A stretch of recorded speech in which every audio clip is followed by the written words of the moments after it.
Bună, dragii mei! Bine ați venit și revenit la Taroterapia. Astăzi avem o nouă etalare care se referă la tine și la persoana care te interesează. Iată, deja s-au grăbit două cărți în timp ce amestecam. Așadar, această etalare se referă la tine și la persoana care te interesează. Ce ar putea să se întâmple între voi în perioada următoare? Care este energia ta? Care este energia acestei persoane? Ce ar putea ieși din această interacțiune? Te invit să iei de aici doar ce simți tu că se potrivește cu tine, pentru că avem o citire generală și este relevant momentul în care asculți acest mesaj, nu momentul publicării lui. Așadar, în energia acestei persoane, 9 de cupe, 7 de cupe, în energia ta, spânzuratul și 9 de săbii. Iată ce diferență între stările voastre în această perioadă, dar haideți să vedem în primul rând cei cu acest mesaj, cei cu aceste cărți care au sărit pur și simplu, s-au grăbit să ne spună ceva. Un 10 de bastoane și carul. Cineva simte că se neacă, cineva simte că nu mai poate, cineva pierde controlul sau e pe cale de a pierde cu totul controlul și cei din jur observă acest lucru. Așadar, o persoană care se simte din ce în ce mai neajutorată, o persoană care a pierdut hățurile asupra acestei situații, deși și-ar dori să avanseze. Voi da detalii despre semne zodiacale, date de naștere, inițiale, pe tot parcursul acestei citiri. Vă invit să rămâneți până la capăt. Deocamdată au apărut interacțiuni dintre persoane în semne de apă cu persoane în semne de foc, sau mai avem pe cineva aici în rac sau pe cineva de asemenea născut în fecioară. Așadar, această persoană care se teme că va fi înghițită de aceste valuri mari. Perioada asta pare să fie destul de dificilă pentru omul de care tu întrebi. Deci probabil că trece prin ceva ce îi pune la încercare toate forțele. Și în anumite momente persoana asta simte că nu are cum să facă față situației. Atenție, în anumite cazuri simt că aici vorbim despre o persoană care este la distanță sau față de care ți-ai luat o anumită distanță relativ recent. Interesant, spuneam că totuși în energia acestei persoane avem cupele, ceea ce arată afecțiunea acestei persoane vis-a-vis de tine. Așadar, s-ar putea ca această carte care indică energia asta a pierderii, a rătăcirii, a scăpării controlului din mână să fie legată de o situație care are legătură cu tine, ascultătorule, și să fie legată de o situație din sfera voastră sentimentală. Persoana asta a simțit că zboară cumva prea sus o perioadă și simt aici că ceva l-a adus sau a adus-o cu picioarele pe pământ, dar mai rău decât atât a cam pus-o și pe apă, da? Și simte acum că, iată, are mâinile legate și se simte foarte, foarte constrânsă în a acționa diferit.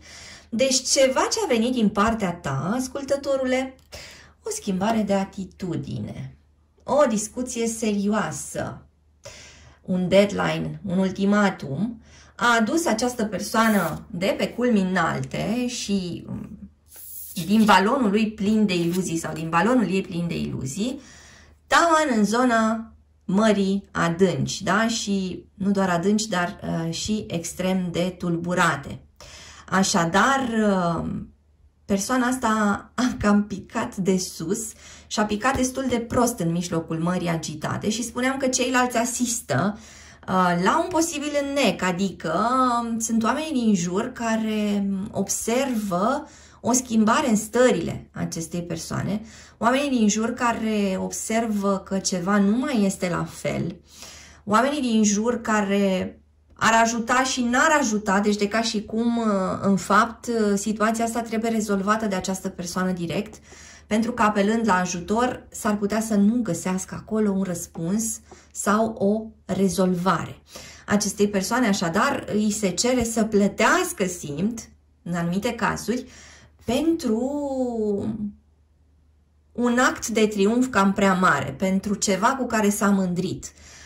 pentru o poziționare narcisică în raport cu tine, ascultătorule, atenție, se aplică doar în anumite cazuri.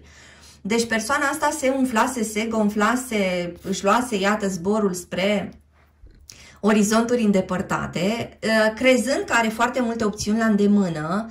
Și atenție, aceste opțiuni se pot referi la alte persoane, la alte relații sau la fel de bine la opțiuni de a acționa în raport cu tine, ascultătorule. Și dintr-o dată, din toate aceste opțiuni disponibile, se prezintă această situație în care el sau ea, spuneam, riscă să se nece. Riscă să se nece pentru că i-a fost, de fapt, tăiată modalitatea de a se salva, pentru că ceea ce vine din exterior nu-l ajută sau nu ajută, spuneam, și pentru că acolo în zona afectivă s-a întâmplat această mândrie prea mare sau a fost aplicată așa un orgoliu. Persoana asta care lângă tine ar fi văzut posibilă îndeplinirea multor dorințe, apropo de acest 9 de cupe, sau tu, ascultătorule, i-ai îndeplinit atâtea dorințe acestei persoane, ai fost acolo, aproape mereu disponibil sau disponibilă, să-l primești, să o primești, să-l asculți sau să o asculți, să-l însoțești sau să o însoțești.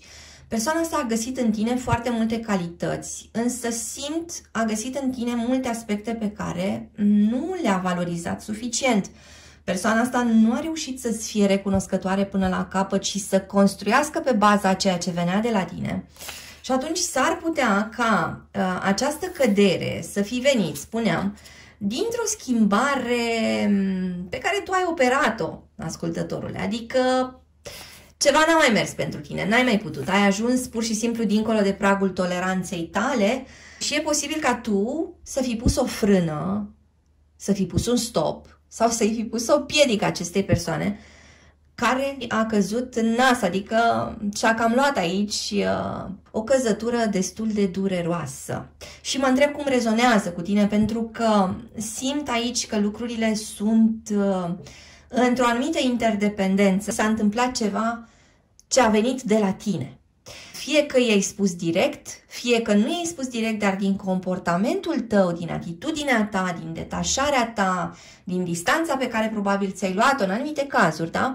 Persoana asta a înțeles că aici e cam rost de nec, de unde credea că e pe culmi foarte, foarte înalte și de unde credea de asemenea că își poate permite cam orice în privința ta. Deci și o anumită aroganță aici, da? Spuneam, ideea asta de sfidare, de mândrie, da? Momente în care te-a tratat chiar cu lipsă de respect, momente în care te-a tratat de ca și cum ai fi fost doar una dintre opțiuni. Avem un 7 de cupe, da? Doar una dintre multele sale opțiuni, chiar dacă le avea sau nu în realitate, atenție. Deci simt că aici persoana asta a cam vrut să-ți demonstreze că tu depinzi de el sau de ea în mod emoțional și iată, spuneam că lucrurile totuși acum stau rău pentru el sau pentru ea, pentru că n-a mers așa pe calea aceea pe care o alesese, nu a funcționat în felul ăla și acum cam are de suportat consecințele. Haideți să vedem un pic mai departe, aș vrea niște clarificări, pentru că mi se pare foarte interesant ce se întâmplă aici. Ce-i cu această persoană, cu energia acestei persoane? În curând, această persoană, iată, un eveniment care se apropie, da? În curând, această persoană îți va spune ceva, pentru că avem chakra gâtului. Deci este despre vorbit, este despre comunicat, este despre scos afară. Persoana asta simte un nod în gât. Atunci când se gândește la ceva ce s-a întâmplat între voi recent, și chiar vă invit să-mi spuneți în comentarii ce s-a întâmplat între voi recent sau ce credeți că s-a întâmplat recent, care să fi determinat astfel de sentimente în acest om, da? Și astfel de porniri. Și iată o întâlnire foarte, foarte importantă. Ei, se pare că această persoană este genul de persoană care, din păcate, reacționează la pierdere. Da? Reacționează în fața fricii de a nu te pierde. Reacționează taman în lipsa ta, reacționează când vede că lucrurile din partea ta s-au schimbat. Când înțelege că, de fapt, așa zisa certitudine din mintea sa s-a transformat în ceva real, într-o experiență concretă din care tu nu mai poți din care tu iei atitudine, din care tu te exprimi pe tine, te valorizezi, da? Atenție, importantă această mișcare, mai ales în acele povești în care v-ați simțit dați la o parte, sabotați, luați în râs, v-ați reproșat că v-ați deschis prea mult pentru că ați fost răniți de persoana respectivă. Atenție, mai ales în acest gen de povești, da? Sau oricum aș spune și la modul general, a vă lua înapoi ce este al vostru, a vă recăpăta puterea personală, a vă afirma pe voi cu nevoile voastre, cu dorințele voastre, da? Prioritizându-vă, fără să faceți asta într-un mod egoist, poate avea un impact asupra unei persoane care a crezut că sunteți mereu acolo, care a venit la voi ca la un cuib foarte cald și primitor, da? Care s-a întors mereu către voi, așa cum se întoarce un copil către o mamă bună sau către un părinte bun. Așadar, a seta niște limite, simt că voi ați început să setați niște limite și lucrul ăsta începe să dea roade. Dacă n-ați făcut-o, îndrumarea etalării este să considerați aceste limite, setarea, punerea unor limite, trasarea unor granițe, da? Sănătoase pentru voi în primul rând. Atenție, nimeni nu te va iubi mai mult pentru că tu îi dai mai mult. Cineva te va iubi pentru ceea ce ești tu, ascultătorule. Dacă această persoană investește în tine, te iubește, construiește cu tine, în momentul în care tu începi să dai mai mult, va începe și el sau ea să dea mai mult. Dar dacă baza nu este una stabilă, dacă persoana asta are o teamă de angajament, dacă persoana asta vine cu neîncredere, dacă vine cu o umbră asupra relațiilor, da, în general, atunci ai da mai mult nu va determina această persoană să-ți dea mai mult, ci iată, în astfel de cazuri, se poate ca această persoană să se trezească abia atunci când i-ai dat mult mai puțin sau când ai încetat să-i mai dai. Pentru că dintr-o dată persoana asta simte sete, simte foame și intră într-o angoasă foarte mare și se duce către disperare. Ok, deci ceea ce mi-era dat nu era acolo pentru totdeauna și nu în mod necondiționat. Iată că va trebui să spun și eu ceva, va trebui să iau atitudine și va trebui să o fac curând, pentru că dacă nu fac lucrul ăsta în curând, atunci el sau ea, adică tu, ascultătorule, da, va dispărea din viața mea și ce voi face eu cu toate lucrurile astea? Și iată, de aici apar exact scenariile sale vechi și anume, știam eu că nu sunt o persoană demnă de iubire, știam eu că nu pot să primesc, știam eu că, de fapt, în zona relațională sunt foarte fragil sau foarte fragilă. Apar niște scenarii vechi și dureroase în această persoană care s-ar putea să determine această persoană să treacă la acțiune sau chiar să treacă la atac. Spuneam că în energia ta, ascultătorule, apare această schimbare.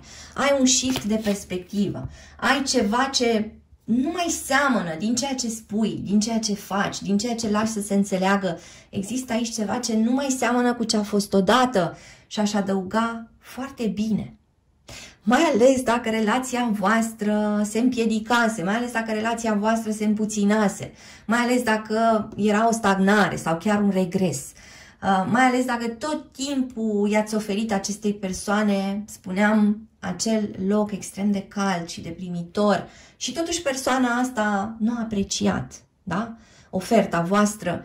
Iată, etalarea vă spune, este atitudinea corectă și s-ar putea să ia ceva atitudine și această persoană. Însă, odată cu această schimbare a ta, ascultătorule, întrebarea este din posibila întoarcerea persoanei sau din ceea ce ar vrea să schimbe. Oare ce anume te-ar mai satisface? Cât te-ar mai satisface? Tu ai acordat deja timpul tău, eforturile tale, da? Dragostea ta ai pus-o pe toată în joc. Ei, cu ce ar trebui să vină această persoană ca să te convingă de data asta? Este o întrebare valoroasă pentru această fază în care vă aflați. Semne zodiacale apărute aici, de asemenea, mai avem Balanță sau Taur sau Vărsător. Avem următoarele date de naștere. Date care conțin cifrele 6, 3, 1, 7 sau cifra 9. La nivelul inițialelor avem litera R, litera C, litera H, litera T, litera I sau litera E. Dacă vor mai apărea astfel de detalii, spuneam, le voi da pe parcursul acestei citiri. Haideți să mai obținem niște detalii apropo de energia acestei persoane, energia ta, ce ar putea să apară. Împăratul, cineva din Berbec, cineva din Vărsător. Așadar, împăratul, lumea 2 de monede, iar în energia ta avem un 4 de bastoane, 3 de săbi și valetul de bastoane. Nu mai ai cine știe ce așteptări tu, ascultătorule, în privința acestei persoane. Ai pus pe pauză ceva, ai schimbat ceva sau ai trimis așa pe o rută alternativă sau pur și simplu te ocupi cu altceva, prioritizezi altceva, vorbești poate cu altcineva, ești cu altcineva în anumite cazuri. Deci din partea ta nu mai văd foarte multă investiție în povestea asta a voastră. S-ar putea să fi trecut prin prea multe dezamăgiri și s-ar putea ca așa o viziune optimistă să nu mai fie neapărat pe strada ta vis-a-vis de raportul cu această persoană. În schimb, în energia acestei persoane, apropo de împărat și de lume, iată, ceva se schimbă pe un plan ceva mai larg. Adică această arcană a lumii vorbește despre un orizont foarte larg, nu vorbește doar despre niște aspecte micuțe. Doiul de monede arată că persoana asta încearcă să susțină situația cu tine în același timp cu alte situații din viața sa care îi cer suficientă atenție, suficientă investiție emoțională sau de altă natură. Deci persoana asta, iată, a pierdut controlul și simțea că va fi înghițită de valuri, pentru că din partea ta povestea nu a mai fost hrănită în același fel și simte sete, simte foame, iar aici încearcă să recapete cumva controlul și să-ți arate că faci parte în continuare din lumea sa sau că vrea să faci parte în continuare din lumea sa și că va încerca să găsească un echilibru între tine, relația cu tine și alte lucruri care până acum au cam defavorizat progresul vostru. Vorbim aici de asemenea despre o persoană care are nevoie să aibă dreptate, care are nevoie să fie pusă în prim plan. O persoană care își dorește ca tu, ascultătorule, să o consideri centrul lumii tale, să nu renunți prea ușor, da? Să nu întorci spatele, să nu schimbi ceva prea drastic, deși această persoană conștientizează că deja ai schimbat și deja lucrurile sunt cumva pe o stradă de unde nu prea ne mai întoarcem la ce a fost. Avem de explorat și variante noi, da? Avem de progresat, avem de mers înainte. Nu prea-i convine acestei persoane și, haideți să aflăm mai departe. Iată, Cartea Justiției, cineva din Balanță, am spus, cred, ceva mai devreme, am menționat Balanța, dar și cineva din Pești sau cineva dintr-un semn de aer care interacționează cu cineva dintr-un semn de apă. Păi această persoană s-ar putea să folosească tot felul de strategii, s-ar putea să-și pună tot felul de măscuțe în perioada următoare.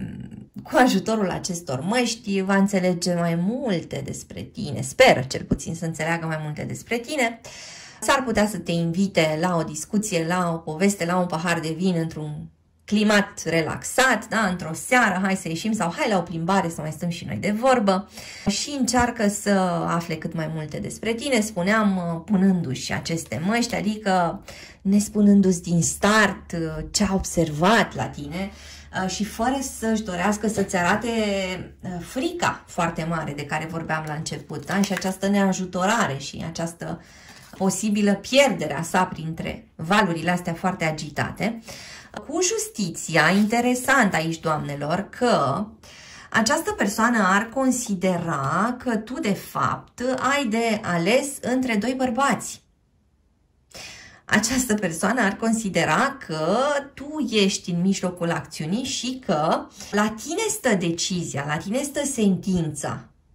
Adică, deși nu vrea să recunoască în fața ta că își pierde din putere, din impact, totuși, în același timp, începe să intuiască, de fapt, că nu mai este el singurul, unicul, exclusivul, centrul, spuneam, al universului tău. Da, își dorește lucrul ăsta, dar își dă seama rațional că nu prea mai e pe acolo.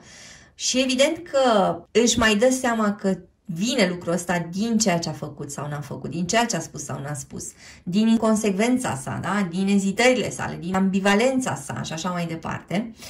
Haideți să vedem și mai departe ce ar putea să se întâmple, ce ar putea să vină din partea acestei persoane.